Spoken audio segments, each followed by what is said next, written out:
Toda a gravidade e seriedade que o próximo tema merece, já dando início aqui ao próximo bloco do programa de hoje, pessoal, trazemos aqui uma notícia que, na noite de ontem, enfim, chocou os Estados Unidos e toda a comunidade judaica e seus milhões de simpatizantes mundo afora. Isso porque 2 funcionários da Embaixada de Israel, pessoal, morreram baleados em um ataque próximo ao Museu Judaico na capital americana de Washington, D.C. O caso foi chamado de ato de terrorismo antissemita pelo corpo diplomático do país. As vítimas eram um casal de namorados às vésperas do próprio noivado. Agora, ninguém melhor para repercutir nesse momento mais essa tragédia, né? De mais um caso brutal de antissemitismo e toda a repercussão no Oriente Médio, do que o André Last. André Last se juntando a nós aqui agora, presidente da Stand With Us Brasil, organização, enfim, importante no combate ao antissemitismo e na educação nesse sentido aqui no nosso país. E para saber detalhes dessa tragédia, tudo bem, André? Você me ouve bem? Ouço, como vai? Tudo bem? Bom dia a todos. Prazer em revê-lo, meu xará. Conta pra gente aqui, enfim, factualmente, quem é que perpetrou esse caso absurdo, essa morte impensável, injustificável, e o contexto que se dá nos Estados Unidos, onde provavelmente a gente está diante do auge de uma onda antissemita, talvez com um paralelo ali nos anos 30 que antecederam a Segunda Guerra Mundial e o Holocausto, né? André, e ouvintes e espectadores, eu acho que o mais importante, além de a gente falar sobre a pessoa, é falar das vítimas, né? E onde elas estavam e o que elas estavam fazendo, né? O terrorista era um lobo solitário, provavelmente uma pessoa que estava bêbado de racismo e de ódio, e foi para um museu judaico. Vejam só, um museu judaico que estava tendo um evento de uma instituição judaica americana que estava falando a respeito de formas para ajudar a população da faixa de Gaza de receber comida por causa da crise humanitária que está assolando a faixa de Gaza desde o começo da guerra. São 2 funcionários da Embaixada de Israel que estavam lá representando a Embaixada de Israel em Washington. Nesse evento, eram jovens, sendo que um deles é um alemão, nasceu na Alemanha, cristão, não era judeu, e foi para Israel por simpatia ao povo judeu, virou israelense, serviu o exército, estudou na mesma universidade que eu estudei, na Reichman University, e era diplomata de Israel na Embaixada de Israel em Washington. A pessoa que cometeu esse atentado queria matar judeus. Ele foi no Museu Judaico matar judeus que estavam num evento. E olha só como a vida é, né? A gente está falando de um evento que estava focado em ajudar a população palestina da faixa de Gaza. Assim, chega de ficar aqui pisando em ovos ou relativizando essa situação, porque chega de normalizar esse discurso de ódio e a pretexto de ser esse papinho vagabundo de anti-imperialismo, que aí sim, são situações como essa que vai motivando e assim deixando cada vez mais destemidos outras pessoas a causarem um estrago igual ou pior, né, Henrique Kriegner? Exato. E a gente já tem visto aí a apuração, né, de que o que cometeu o atentado foi alguém que é envolvido em diversos outros movimentos, como o Defund the Police e outros movimentos aí bem de esquerda, no sentido de defender interrupções radicais, né? Agora, uma coisa que eu queria até falar com o André, porque realmente existe uma tentativa de encaixar isso, André, na narrativa contra questões do que está acontecendo no conflito em Israel, né? Contra Israel e Palestina, mas claramente todos os indícios são de um atentado antissemita, anti o povo de Israel, anti o povo judeu, na verdade, não só contra o Estado de Israel e a atual situação, né? Essa é a tua leitura também? E como é que a gente posiciona isso para o Brasil hoje? Com certeza, essa leitura dos fatos, né? Não só a minha leitura. Ele não foi na Embaixada de Israel, ele não foi atrás do embaixador de Israel, que é uma figura conhecida, ele foi atrás de um evento da comunidade judaica, no Museu Judaico, e por acaso ele matou 2 pessoas da Embaixada de Israel que estavam na porta. Não acredito que ele sabia quem essas pessoas eram quando ele atirou nelas, né? Sim, o envolvimento da comunidade judaica em, obviamente, ter solidariedade com Israel depois do 7 de outubro e durante a guerra, depois dos ataques do Irã e do Iêmen, do Hezbollah e toda a guerra que se seguiu em mais de 7 frentes, e a onda de antissemitismo não só depois de 1 ano e meio, mas no dia 8 de outubro de 2023 já tinha protesto, já tinha gente falando palavras de ódio contra judeus, contra a comunidade judaica, já existia pichações, e isso também acontecia antes da guerra começar. Então, a guerra é uma desculpa que as pessoas dão para poderem externalizar o seu antissemitismo, o seu racismo contra o povo judeu. Sim, essa pessoa era de extrema esquerda, não poderia dizer que era de esquerda, era de extrema esquerda, uma anarquista, uma pessoa que participou de diversos protestos radicais, violentos, contra não só as políticas de Israel, mas contra a comunidade judaica americana, contra o fato dos Estados Unidos apoiarem a Israel em se defender de grupos terroristas. E, de novo, né, a gente tem que ficar repetindo isso o tempo todo. Terrorismo e violência não vai fazer com que os palestinos ganhem um país. É isso aí, André Lage. Vamos com o Mano Ferreira aqui para a próxima pergunta. Bom dia, André. Obrigado por estar aqui com a gente repercutindo esse tema tão importante. E eu queria trazer a situação para o Brasil, porque a comunidade judaica brasileira é muito importante e tem sofrido um aumento do antissemitismo, né? Como que esse atentado repercute por aqui e o que precisamos fazer para combater o antissemitismo aqui no Brasil? Repercute muito forte, né? Porque é um atentado nas Américas, é um atentado num país relativamente seguro, nos Estados Unidos, é um atentado na capital dos Estados Unidos, o país mais importante, mais rico e mais poderoso do planeta. Então repercute, obviamente. Então, primeiramente, as missões israelenses vão ficar mais seguras a partir de agora. Foi dado um alerta aí de Israel para diplomatas israelenses aumentarem a segurança pessoal e das instituições, e obviamente a comunidade judaica acompanha isso. As instituições judaicas vão ficar mais alertas, mais seguras, vai ter mais policiamento nos eventos, nas ruas, para proteger a comunidade judaica.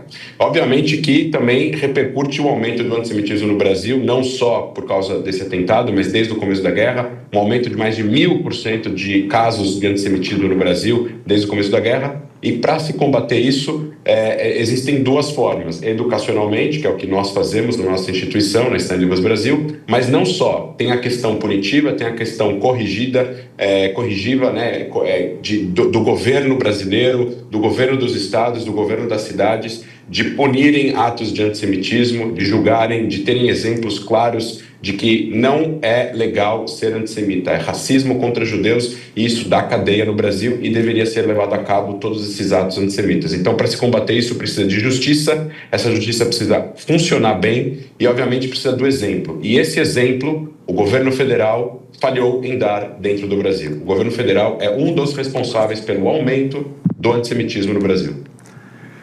Agora, André Lage, vamos dar um passo atrás aqui e olhar o pano de fundo diplomático, geopolítico e militar, principalmente ali olhando os últimos acontecimentos. Publicamente, o presidente Donald Trump, que já veio, inclusive, prestar as condolências, condenar como um claro ato, enfim, terrorista de antissemitismo o que aconteceu com esse casal, mas recentemente ele vem dizendo que a sangria precisa ser estancada, realmente o conflito precisa ser encerrado, colocando uma pressão ali no governo israelense e, de certa forma, fazendo acenos ali a possível criação tão desejada por setores, enfim, da comunidade internacional do Estado palestino. Até, enfim, boataria de que ele estaria, enfim, um pouco, enfim, ali numa rota de colisão com o primeiro-ministro Benjamin Netanyahu. O que é fato, o que é fake, sua expectativa olhando adiante, quando o próprio Netanyahu disse claramente, ele só vai aceitar as condições que estão postas condicionadas ao plano oferecido pelo presidente Donald Trump.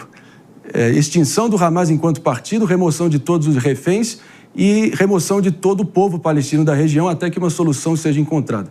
Como é que você está vendo a questão diplomática e geopolítica no momento? Eu tenho uma leitura um pouco diferente. A minha leitura é que, primeiro, a guerra, de acordo com o que o governo de Israel fala, ontem o Netanyahu deu uma entrevista coletiva rara que ele dá para a imprensa israelense, né? E ele disse que a guerra poderia acabar amanhã, caso, obviamente, os reféns fossem libertados, o Hamas deixasse as suas armas, a sua liderança fosse colocada no exílio, e aí, então, um plano de reconstrução da faixa de Gaza para as pessoas que continuam desejando morar ali. A ideia de um Estado palestino, neste momento, é um prêmio para o terrorismo. Não estou dizendo que os palestinos não merecem um Estado, não estou dizendo, e acho que a comunidade judaica e até mesmo o governo de Israel, em outros momentos, discutiu a criação de uma autodeterminação para os palestinos, para se resolver o conflito que já se alastra há tantas décadas. Mas neste momento onde quem lidera os movimentos palestinos políticos são radicais que desejam destruir Israel e não aceitar a existência do lar nacional do povo judeu, é um prêmio para o terrorismo. Ou seja, você comete um atentado e em um ano mata 1.200 pessoas e um ano e meio depois querem te dar um país. É dessa forma, não que os palestinos não mereçam isso, eles merecem, mas é dessa forma que o terrorismo mundial enxerga e a mensagem que fica é que vale a pena usar a violência contra civis para atingir objetivos políticos. Então, o que especialistas que entendem de segurança dizem é muito simples. Primeiro, o fim da guerra. E para chegar no fim da guerra, o Hamas tem que sair do poder.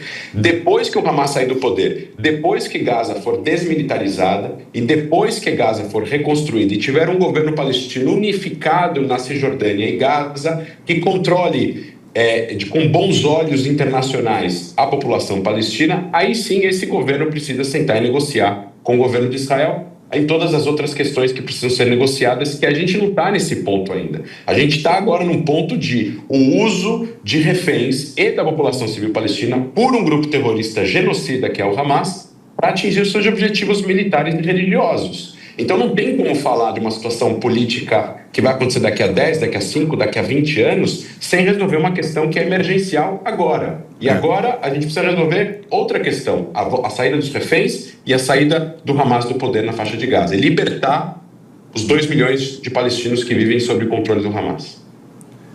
Situação complexa, para dizer o mínimo. O próprio primeiro-ministro Netanyahu, nessa rara coletiva de imprensa, ele anunciou que há um plano de envio de ajuda humanitária para a faixa de Gaza, no que ele chamou de uma espécie de zona estéril, onde realmente todos os moradores teriam acesso ali e talvez um pouco mais afastados dos terroristas do Hamas, que vem saqueando todos esses suprimentos e vendendo com preço inflacionado para financiar o próprio exército. Exato. É impressionante como enfim, as cabeças, né, do terrorismo do Hamas seguem nascendo como se fosse uma hidra, né? É chocante, mas de qualquer modo eu vou trazer aqui a delegada Raquel Galinatti, André, para fazer a próxima pergunta. Diante de tanta dor, de tanta perseguição geopolítica, que é equivalente a essa hipocrisia internacional, como que o povo judeu mantém a sua força, a sua identidade como um povo? Olha, Raquel, o povo judeu passou por genocídios, extermínios, perseguições e expulsões durante os últimos 3.000 anos, 3.500 anos, e não é dessa vez que o povo judeu vai perder a sua força. A força é inerente da nossa história, dos nossos antepassados, da nossa cultura e da nossa tradição, de ser um povo resiliente e de ser positivo de que dias melhores virão. Então, a gente não vai ver, espero eu, a vitimização coletiva do povo. O povo vai continuar lamentando os seus caídos e os seus assassinados, vai lembrar os seus heróis e vai continuar seguindo adiante, tentando trazer paz e luz para o mundo, que é assim que o povo judeu sempre conduziu a sua história. Relaxa, uma pergunta final aqui. Como é que você vê essa dualidade entre, enfim, o respeito e o carinho que os respectivos povos do Brasil e dos Estados Unidos têm e também o ódio que existe em relação ao povo judeu? O que eu quero dizer com isso? Se você olhar para o caso brasileiro, você vê que a maior fonte de antissemitismo ou de desrespeito à comunidade judaica geralmente concentrada em setores da esquerda nacional, enquanto a direita brasileira, principalmente neopentecostal e evangélica, ostenta bandeiras do Estado israelense em várias manifestações. Já nos Estados Unidos, a gente está vendo que não está restrito apenas à extrema esquerda desse terrorista que acabou perpetrando essa tragédia que vimos em Washington ontem, mas também cada vez mais em setores extremistas na direita americana, com microfones muito influentes. Como é que você está vendo esse movimento atual e esse comparativo Brasil e Estados Unidos? Não, então, existe sim uma solidariedade e um amor muito grande dos setores cristãos, tanto no Brasil quanto nos Estados Unidos, como em outros países também na Europa e na Ásia, em relação a Israel, em relação ao povo judeu como um todo.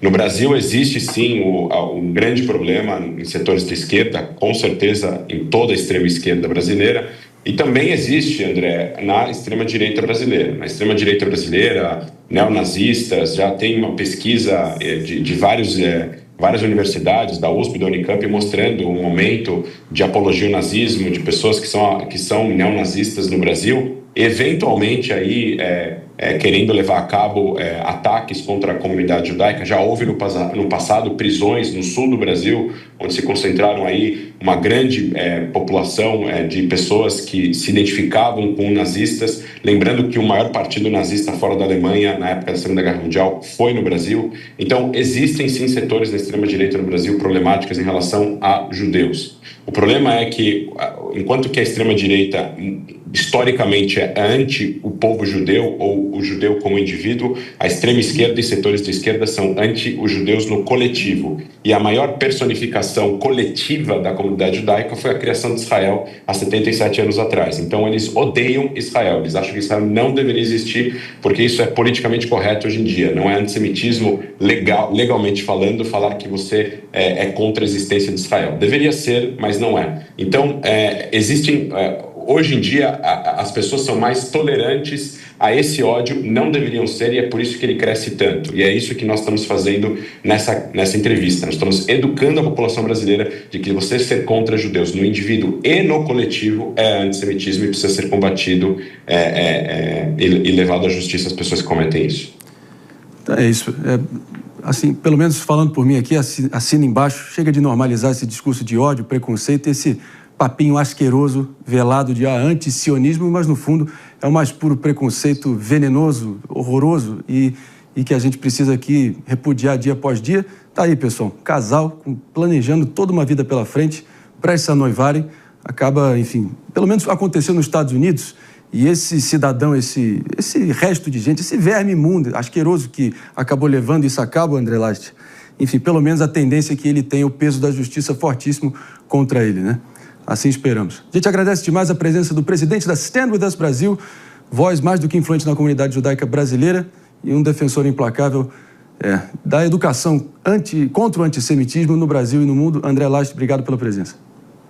Obrigado, um abraço a todos.